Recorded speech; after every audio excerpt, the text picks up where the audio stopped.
تکلیفیں اور پریشانیاں یہ انسان کی زندگی کا ایک حصہ ہے، ایک لازمی جز ہے۔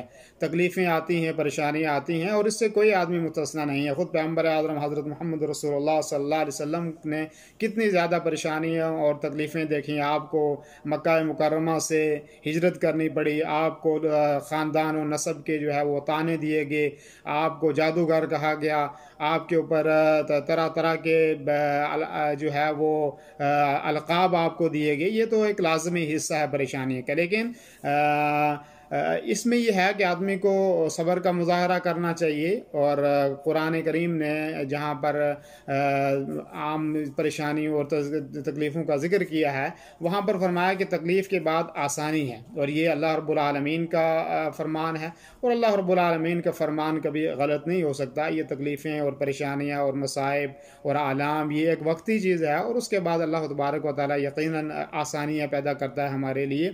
اور بہت ساری تکلیفیں ایسی بھی ہوتی ہیں جو ہمارے گناہوں کا سبب ہوتی ہیں، جیسے کہ قرآن کریم میں اللہ رب العالمین نے فرمایا وَاعْلَمُوا أَنَّمَا أَصَابَكُم مِّن مُّصِيبَةٍ فَبِمَا كَسَبَتْ أَيْدِيكُمْ وَيَعْفُو عَن كَثِيرٍ، کہ جان لو کہ جو بھی تکلیفیں اور پریشانیاں آپ کو پہنچتی ہیں وہ آپ کے ہاتھوں ہی کی کمائی ہوتی ہے، لیکن بہت ساری چیزوں کو اللہ معافی کر دیتا ہے، درگزر بھی کر دیتا ہے۔ اور اس چیز کا بھی ہمیں اندازہ کرنا چاہیے اور احساس کرنا چاہیے کہ کہیں تکلیفیں ہمیں آ رہی ہیں، کہیں ہمارے کوئی گناہ تو نہیں ہو رہا ہم سے ایسا کہ جس کی وجہ سے ہمیں یہ تکلیفیں اور پریشانیاں جو ہیں وہ آ رہی ہیں۔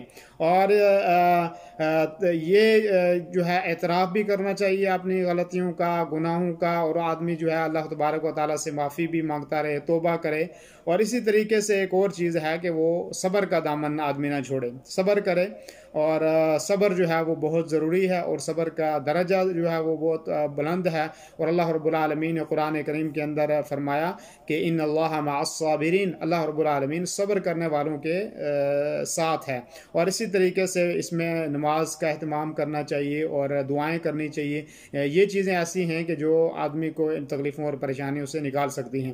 اور آدمی کو ثواب کی نیت کرنی چاہیے، اجر کی نیت کرنی چاہیے، کیونکہ مومن کو کوئی بھی تکلیف اور کوئی بھی پریشانی جو آتی ہے تو وہ اس کے گناہوں کا کفارہ ہوتی ہے، اس سے گناہ معاف ہوتے ہیں۔ یہاں تک کہ حدیث میں آتا ہے کہ اگر کوئی کانٹا کسی کو چبھ جاتا ہے تو اس وجہ سے بھی اس کے گناہ معاف ہوتے ہیں۔ تو اس لیے پریشانی جب آئیں، تکلیفیں آئیں، تو اس کے اوپر آدمی کو ثواب کا اور جو ہے وہ کرنے سے یہی سوچنا چاہیے کہ اس کے اوپر مجھے ثواب ملے گا۔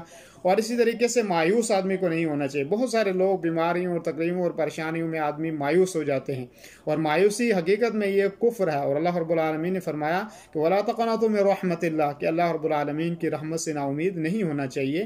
تو مایوس آدمی کو نہیں ہونا چاہیے۔ اسی طریقے سے آدمی کو لگاتار جو ہے وہ اللہ کی طرف رجوع کرنا چاہیے۔ عاجزی اور انکساری اور تواضع یہ بہت اہم ہے، اور اس چیز کا جو ہے آدمی کو اہتمام کرنا چاہیے۔ اللہ رب العالمین کی جو مقرر کردہ تقدیر ہے اس کے اوپر آدمی راضی رہے، اللہ پر بھروسہ کرے۔ اور اسی طریقے سے مشکل اوقات جب آدمی کو پیش آئیں تو اس کے اندر جو ہے وہ اللہ کی طرف رجوع کا ایک طریقہ ہے کہ صدقہ کرے آدمی، اور صدقہ جو ہے وہ تکلیفوں اور پریشانیوں اور مصائب کو دور کرتے ہیں۔ اور اسی طریقے سے جو ایک مومن کا ایک بہت بڑا ہتھیار ہے وہ یہ ہے کہ آدمی اللہ رب العالمین سے دعا کرتا رہے، اور یقیناً دعا ایک ایسا ہتھیار ہے انسان کے پاس کہ جو ہر تکلیف اور ہر پریشانی سے آدمی کو نکال سکتا ہے۔ تو اس لیے آدمی کو صبر کرنا چاہیے، مایوس نہیں ہونا چاہیے، اللہ پر بھروسہ رکھنا چاہیے، اور توبہ اور استغفار کرنی چاہیے، نمازوں کا اہتمام کرنا چاہیے۔ یہ تمام وہ چیزیں ہیں کہ جو تکلیف کے اور پریشانی کے وقت آدمی کو مددگار ثابت ہوتی ہیں۔